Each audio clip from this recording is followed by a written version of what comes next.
बॉलीवुड में फिल्मों या टीवी शोज में अदाकारी के लिए मुंबई आने वाले को बेशुमार मुश्किलात का सामना करना पड़ता है। जद्दोजहद करने वालों को दरपेश मसाइल। रिहाइश के मसाइल। मुंबई में किराया बहुत महंगा है, इसलिए ज्यादातर जद्दोजहद करने वाले छोटे फ्लैटों, शेयरिंग रूम्स में रहते हैं। मालियाती बुहरान। काम न मिले तो अखराजात पूरे करना मुश्किल हो जाता है। बहुत से लोग वेटर, डबिंग, एक्स्ट्रा या अजीबोगरीब काम करके अपनी रोजी कमाते हैं। Casting calls. हर रोज दर्जनों ऑडिशंस में शिरकत करना, भीड़ में खड़ा होना और कभी उनका नाम तक नहीं लेना। मुस्तरद। बार बार ये सुनना कि आप फिट नहीं हैं, ये खुद एतमादी को कमजोर कर सकता है। सपोर्ट सिस्टम की कमी। खानदान से दूर होना और इंडस्ट्री में कोई पहचान नहीं। ऑडिशन कैसे कराया जाता है? कास्टिंग डायरेक्टर एक मुख्तसर ब्रीफ देता है, जैसे आपको नाराज मुकालमा देना है या मुहक्कत के मंजर का एक छोटा सा हिस्सा करो। कैमरे के सामने आपका तारुफ लिया जाता है, नाम, उम्र, कद और प्रोफाइल। फिर आपको 1 या 2 मुकालमे सुनाने या इस्लाह करने को कहा जाता है। बतदरीज कामयाबी कैसे हासिल होती है? टीवी शोज, छोटे किरदारों, वेब सीरीज और इश्तिहारात से शुरू करें। फिर आप हिदायतकारों और प्रोड्यूसर्स का एतमाद हासिल करते हैं।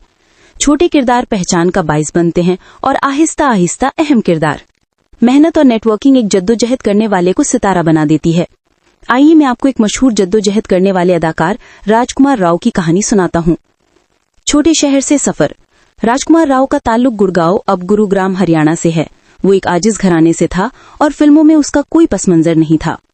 मुंबई आने के बाद उन्होंने FTTI Pune, film and television institute of India में तालीम हासिल की और फिर मुंबई वापस आ गए। लेकिन इसे यहाँ बहुत सी मुश्किलात का सामना करना पड़ा। महीनों से उसके पास किराया अदा करने के लिए भी पैसे नहीं थे। उसने दोस्तों के साथ एक छोटा सा कमरा शेयर किया। कभी कभी उसके पास पेट भरने के लिए पैसे नहीं होते थे, इसलिए वो बिस्किट और पानी पर जिंदा रहता था। ऑडिशन की जद्दोजहद। उसने रोज ऑडिशन दिया, लेकिन बार बार मुस्तरद कर दिया गया। कास्टिंग डायरेक्टर्स अक्सर कहा करते थे कि आपका चेहरा हीरो जैसा नहीं लगता, लेकिन उसने हिम्मत नहीं हारी। पहला वक्फा। 2010 में उन्होंने फिल्म लव, सेक्स और धोखा में एक छोटा सा किरदार अदा किया। आहिस्ता आहिस्ता उन्हें रागनी MMS, शैतान और काईपुच्छी जैसी फिल्मों में मौके मिले। मंजिल। आज राजकुमार राव नेशनल अवार्ड याफ्ता अदाकार हैं और उनका शुमार इंडस्ट्री के बेहतरीन अदाकारों में होता है। राजकुमार राव ने फिल्म इंडस्ट्री में एक नुमाया मुकाम हासिल किया है और वो बेहतरीन लोगों के साथ काम कर रहे हैं। फिल्म इंडस्ट्री में उनके काम को सराहा जा रहा है। आप सबको राजकुमार राव के फिल्मी जीवन की कहानी कैसी लगी? तो दोस्तों, अगर आप हिंदुस्तान में कहीं से भी ये सपना देख रहे हैं, बॉलीवुड में अपनी जगह बनाने के लिए आपको इन सब बातों का ध्यान रखना होगा।